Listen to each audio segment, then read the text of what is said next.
अस्सलाम वालेकुम एवरीवन, कैसे हैं आप सब। उम्मीद है कि आप सब बहुत अच्छे होंगे और अल्हम्दुलिल्लाह हम भी यहाँ सब बहुत अच्छे हैं। अच्छा जी, सुबह 12 बजे का वक्त है और हम एक्चुअली बाहर नाश्ता करने निकले हैं। और ये सुबह में तो एक्चुअली काफ़ी धूप थी, लेकिन फिर अचानक से 11:30 बजे के बारिश होना शुरू हो गई। यूके का वेदर काफ़ी अनप्रडिक्टेबल रहता है भाई। जनाब, आज मैं निकली थी कोई 5-6 दिन बाद घर से बाहर।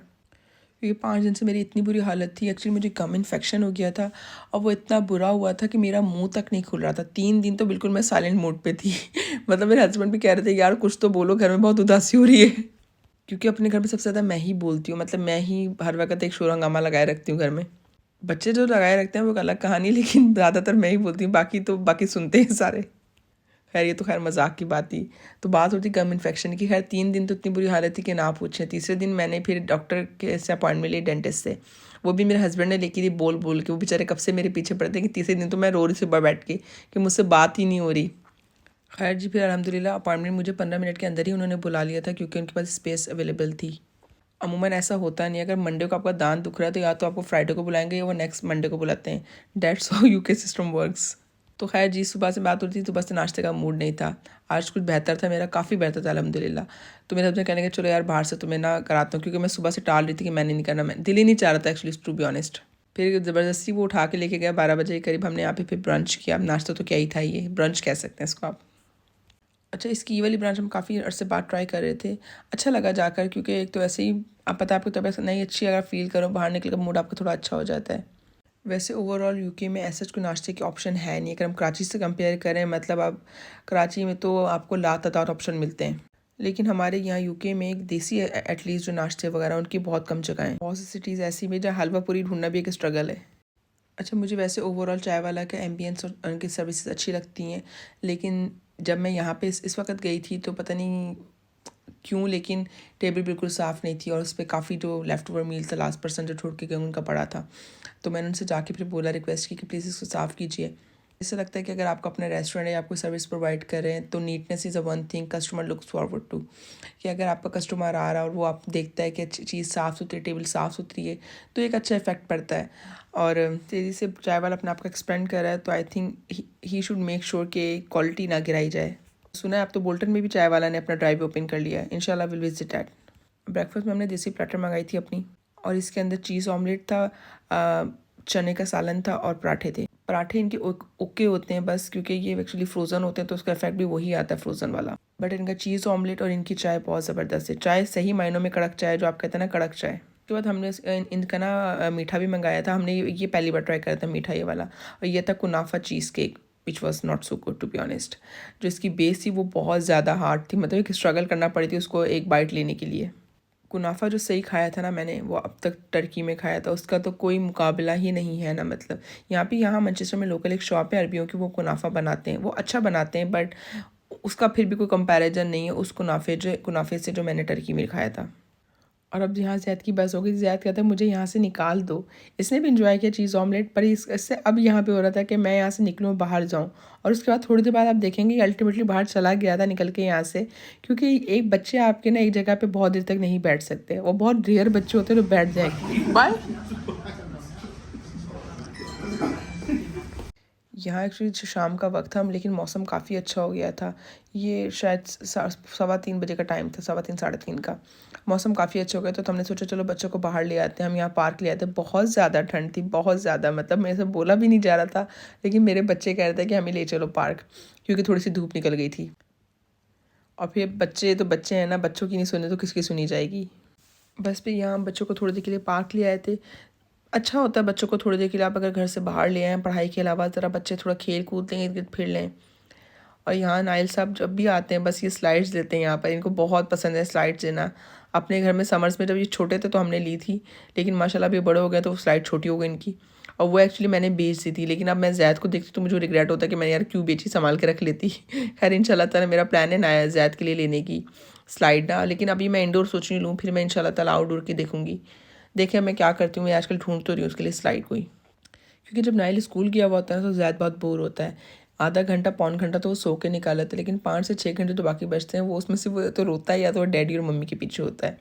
और डैडी तो ज़्यादा काम पे चले जाते हैं तो फिर वो बस मेरे ही पीछे लगा रहता है। तो मुझे होता है यार उसको किसी न किसी तरह मैं उसे बिजी रखूँ। टॉयस में उसका ऐसा इंटरेस्ट नहीं है, लेकिन अब वो थोड़ा थोड़ा बुक्स में इंटरेस्ट ले रहा है। और ये स्लाइड में इसको यहाँ लेके गए थे तो स्लाइड से बड़ी शौक से ली थी। तो मुझे है चलो यार जो उसको अच्छा लगता है ना वो चीज़ ट्राई की जाए, तो हो सकता है खुश हो जाए वो। और यहाँ आगे उसके डैडी उसे ना स्लाइड करवा रहे हैं हाथ पकड़ के ना, तो मैं कह रही थी ना करवाएं, गिर ही ना जाए बेचारा। मेरे हस्बैंड उसे होल्ड रखा खुद और फिर उसको स्लाइड दिलाई, तो वो काफ़ी खुश हुआ था वहाँ पे। मैंने बस कहा लेकिन इससे ज़्यादा नहीं स्लाइड दिलवाइएगा, क्योंकि मुझे डर लग रहा था कि गिर ही ना जाए, बच्चा है। मतलब कितनी भी एहतियात करें, खुदा ना खास्ता अगर मिसहैप होना हो तो पता फिर हो जाता है। बस इसलिए मैं कह रही थी कि यार इससे ज़्यादा स्लाइड नहीं करवानी। ऊपर से वो नीचे से गीली भी हो रही थी क्योंकि बारिश हुई थी दिन में। वैसे बच्चे बादशाह होते हैं। मैं कहती हूँ बचपन से बेहतरीन ज़िंदगी में कोई फेस नहीं होता जहाँ आपको कोई टेंशन नहीं होती, कोई परेशानी नहीं होती। आप बस बच्चे होते हैं और आपका काम होता है रोना धोना सोना। बाकी का माँ बाप का सर दर्द होता है। जितना आप ज़िंदगी को इस वक्त एंजॉय करते हैं, वक्त के साथ साथ वो इन्जॉयमेंट कम होती जाती है। हर फेज़ ज़िंदगी का प्यारा है, लेकिन आई थिंक बचपन वो टाइम है जहाँ पे आप हर चीज़ टेंशन फ्री होके करते हैं। आपको नहीं पता कॉन्सिक्वेंसेस क्या है, आपको नहीं पता अच्छा क्या है बुरा क्या है, और आप फरिश्ते की तरह मासूम होते हैं। जब अब माशाल्लाह से, लेकिन एज अ पेरेंट आपके पास ये अपॉर्चुनिटी होती है कि आप बच्चों के साथ अपना बचपन भी जी लेते हैं दोबारा से। मेरी कोशिश होती है कि बच्चे जो भी एक्टिविटी कर रहे हैं उसमें इन्वॉल्व रहूँ, हस्बैंड इन्वॉल्व रहें, ताकि हम मतलब बचपन में जा तो नहीं पाते इनके साथ, लेकिन ये है कि अच्छा लगता है बच्चों को, अपने बच्चों को खुश देख के। दुआ कि अल्लाह ताला हम सब के बच्चों को अपने हिफ्ज़-ओ-मान में रखे और नज़र बद से महफूज रखे, आमीन। पार्क से निकल के बस हम मॉरिसन आए तो 2-3 चीज़ें ख़त्म हो गई, तो मैंने कहा चलो लगे हाथ ये भी ले लेते हैं। यूके में एक्चुअली आपको वीकली ग्रॉसरी करना पड़ती है, कभी-कभी वीक में 2 से 3 बार। क्योंकि पाकिस्तान में एक्चुअली ये आपके पास पर्क होता है कि आपके घर के बाहर ना सब्ज़ी वाला आता है, मिर्च खत्म है, धनिया खत्म है, कोई सब्ज़ी नहीं तो आपने ले ली सुबह उठ के। क्योंकि रोज़ाना एक चक्कर लग जाता है आपके बाहर, कोई ना कोई रेडी वाला गुजर जाता है। और अगर आप यहाँ यूके में और आपने कोई मिर्च भी लेनी है, लीमू का एक मतलब एक आपने लीमू भी लेना है, तो आपको फिर सुपरमार्केट जाना पड़ता है, क्योंकि घर के रेजिडेंशियल एरिया में आपको दुकानें मिल नहीं पाती आसानी से। इंशाल्लाह मेरी कोशिश होगी कि मैं ना कैसा व्लॉग बनाऊँ जिसमें मैं दिखा सकूँ कि वीकली कितने हमारे स्पेंड होता है एज अ फैमिली ऑफ 4 यहाँ पर ग्रॉसरी पे।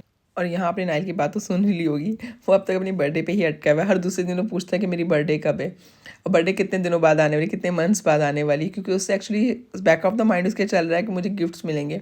उसको एक्चुअली हर बर्थडे पे हमारी कोशिश होती है 4 से 5 गिफ्ट ले दें, कुछ मैं कुछ हस्बैंड। तो उसे अब ये है कि उसने लिस्ट बनाई हुई है, तो उसे मंगानी है और उसे बर्थडे का वेट कर रहा है अपनी वो। बस जी इंशाल्लाह जुलाई भी दूर नहीं, इसकी बर्थडे आ ही जाएगी। अच्छा, यूके की मुझे सुपरमार्केट्स की बात अच्छी लगती है कि यहाँ पे आपको एक ही जगह से बहुत कुछ मिल जाता है। लाइक जैसे हमारे इम्तियाज़ में पाकिस्तान में है कि आपको मतलब ग्रॉसरी, कपड़े वगैरह और जितनी भी चीज़ें हैं, हाउस होल्ड आइटम्स वगैरह सब एक जगह से मिल जाते हैं। मुझे यहाँ पे भी ये चीज़ अच्छी लगती है। मतलब बहुत सी शॉप हमारी एशियन यहाँ पर हैं जहाँ पे सिर्फ ग्रॉसरी है या फिर मीट है, तो वहाँ पे बाकी चीज़ें नहीं मिल पाती। फिर लेकिन जो इंग्लिश आपके स्टोर्स हैं यहाँ पे, मतलब मॉरिसन है, अस्टा है, टेस्को है, इसमें ये चीज़ अच्छी है कि यार आपको ना चीज़ें अब एक जगह से मिल जाती हैं। बल्कि मैं अक्सर जब अज़र टेस्को जाती हूँ तो अगर कोई टॉप वगैरह अर्जेंट चाहिए होता है, मुझे कहीं जाना हो, मुझे कुछ लेना है, तो फिर मैं वहाँ से बाय कर लेती हूँ और क्वालिटी काफ़ी अच्छी है इनकी। अच्छा, मैं यहाँ पे बस ये देख रही थी, यहाँ पे गुजरते गुजरते मेरी नज़र पड़ी कंडेंस मिल्क पे, और मेरे पास एक पड़ा हुआ था, मैंने कहा चलो और ले लेती हूँ। तो बस मैं इसकी एक्सपायरी देख रही थी क्या है इसकी एक्सपायरी, और 24 में एक्सपायरी थी। मैंने कहा चलो लेकर रख लेती हूँ, काम ही आ जाएगा। क्योंकि ज़्यादातर ग्रॉसरी मैं हस्बैंड के साथ ही जाके करती हूँ। अगर मैं घर में भी डिलीवर कराती हूँ तो फिर उसको 1 दिन बाद आती हूँ, 1.5 दिन बाद। आपको पता है अगर आप खाना पकाने खड़े और एक चीज़ ना हो तो बस फिर अगर उस चीज़ के लिए वो खाना ही नहीं बन पाता पूरा। बस यहाँ से निकल के हम जल्दी से घर पहुँचे, क्योंकि मुझे कुकिंग भी करनी थी अभी। खाना मैंने कुछ भी नहीं बनाया हुआ था, मैंने कहा चलो शाम में बनाऊँगी आराम से। अच्छा, सुबह घर से निकलते हुए मैं चिकन निकाल के चली गई थी, और बस मुझे यहाँ पे बनाना था, और जब मैं घर पहुँची मेल्ट हो चुकी थी वो। आज मैंने सोचा था चिकन वाइट कढ़ाई बनाऊँगी, मैंने काफ़ी दिनों से नहीं बनाई थी। तो ये था कि हस्बैंड बच्चे सब अभी घर पे मौजूद हैं, तो चलो हम अच्छे से खा लेंगे। मैंने 2 यहाँ प्याज लिए थे और उन्हें अभी यहाँ मैं फ्राई कर रही हूँ, और इतना फ्राई करना है कि थोड़ी गोल्डन ब्राउन हो जाए। आपने इन्हें बिल्कुल ब्राउन नहीं करना। बस प्याज मेरी हो गई थी और इसके अंदर मैंने चिकन डाल दिया था और उसको अच्छे से फ्राई कर लिया था। इतना फ्राई करना है कि उसका पिंक कलर है ये डिसअपेयर हो जाए, ये वाइट साइड पर आ जाए। बस फिर मैंने इसके अंदर लहसुन अदरक का पेस्ट डाला। मेरे पास क्यूब्स में थी, आप चाहे तो पेस्ट ले लें। ऑलमोस्ट 2 से 3 चम्मच आप डाल लीजिए और इसको अच्छे से फ्राई कर लें ताकि लहसुन अदरक की स्मेल चली जाए। अच्छा, मीनवाइल मैंने इसके अंदर ना हरी मिर्चें डालनी थी, उसको मैंने चॉप कर लिया था। चॉप किया, बस बीच में से स्लिट किया था। मैंने इसे थोड़ा सा स्पाइसी बनाया था, आप चाहें तो कम कर सकते हैं spices as per your likeness. मैंने इसके अंदर मैं 6 डाली थी हरी मिर्चें। हरी मिर्चें डाल के बाद इसे अच्छे से मिक्स कर लें। इस स्टेप पे आँच आपने तेज़ ही रखनी है ताकि जो इसका लहसुन अदरक का पानी है और जो भी चिकन का पानी है वो खुश हो जाए बिल्कुल। इसके बाद आपने हाफ़ के जी तकरीबन लेनी है योगर्ट। आप चाहें तो हाफ़ के जी से कम भी ले सकते हैं, लेकिन फिर अगर आपने ग्रेवी बनानी तो वो ग्रेवी ज़्यादा नहीं बनेगी, क्योंकि इसका जो ग्रेवी बननी है वो बननी है सिर्फ प्याज़ों से और दही से। दही डाल के इसको अच्छे से मिक्स कर लीजिए और आप इस वक्त हाई फ्लेम में रखिए ताकि जो दही का पानी वो साथ साथ सूखता रहे। अच्छा, यहाँ मैंने हाफ़ टी स्पून कुटी मिर्चें ली थी। मिर्चें आपकी लाइकनेस में जितनी आपको पसंद है, अगर आपको अच्छी लगती है ज़्यादा तो आप ज़्यादा डाल लें, कम अच्छी लगती है तो कम डाल लीजिए। फिर सॉल्ट ऐड किया था, it's as per your taste. फिर इसके अंदर मैंने 1 टेबल स्पून पिसा हुआ धनिया और 1 टीस्पून जीरा लिया था और उसको मैंने भून लिया था और अच्छे से कूट लिया था। बहुत बारीक नहीं करना और बहुत मोटा भी नहीं होना चाहिए। यहाँ मैंने इसको अच्छे से मिक्स कर लिया था और उसके बाद मैंने इसे 10 मिनट के लिए मीडियम फ्लेम पर रख दिया था ताकि दही का पानी खुश्क हो जाए और मसाले जो हैं वो इस ग्रेवी में एब्जॉर्ब हो जाए अच्छे से। साथ ही आपने इसको खोल के चेक कर लेना ताकि मसाला नीचे लगे ना, क्योंकि दही का पानी बहुत जल्दी खुश्क हो जाता है। अच्छा, इस स्टेप पे मैंने 2 टेबल स्पून जूलियन कट अदरक ऐड की थी, क्योंकि मुझे अदरक बहुत खड़ी खड़ी पसंद नहीं है, तो मैं उसे बिटवीन प्रोसेस डालती हूँ ताकि थोड़ी नरम हो जाए। अदरक डाल के मैंने थोड़ा सा और पकाया था। जब ऑयल ऊपर आने लग गया तो मैंने फिर बाकी के मसाले ऐड किए। यहाँ मैंने 4 टेबल स्पून क्रीम ऐड की थी। क्रीम ऐड करके मैंने इसको बस मिक्स कर लिया था। अच्छा जी, साथ ही मैंने half tea spoon of black pepper, 1 teaspoon of white paper और 1 टेबल स्पून ऑफ पिसा हुआ गरम मसाला भी डाला था। साथ ही मैंने 2 टेबल स्पून कसूरी मेथी डाली थी, उसको मैंने वॉश करके डाला था यहाँ पर। और उसके बाद मैंने इसको मीडियम फ्लेम पे 5 मिनट के लिए और पकाया था। आप कभी भी जब ऊपर से मसाला डालते हैं तो आपकी कोशिश ये होनी चाहिए कि आप उसे कम से कम 5 से 10 मिनट के लिए रेस्ट दें, दम पे रखें ताकि वो मसाला ग्रेवी में एब्सॉर्ब हो जाए। इस स्टेप पे मेरा खाना ऑलमोस्ट रेडी था, क्योंकि ऑयल हल्का हल्का ऊपर आना शुरू हो गया था सरफेस पे। यहाँ मैंने आई थिंक 1 से 1.5 चम्मच मेरे पास बची थी हरी मिर्च, मैंने वो ऐड की थी और 1 टेबल स्पून मैंने अदरक ऐड की थी, बल्कि थोड़ी सी मैंने बचा भी ली थी जो मैंने प्रेजेंटेशन के लिए रखी थी बस। यहाँ मैंने एक्चुअली 2 टेबल स्पून लीमू का रस भी डाला था। बाकी आपको जितना पसंद आप उस हिसाब से डाल सकते हैं। इन सबको डालने के बाद मैंने तेज़ आंच पे इसको 4-5 मिनट के लिए और भुना था ताकि ऑयल अच्छे से सरफेस पे आ जाए। जब बस ऑयल अच्छे से सरफेस पे आ जाए तो आपने इस स्टेप पे धनिया डाल देना और आपका खाना रेडी है।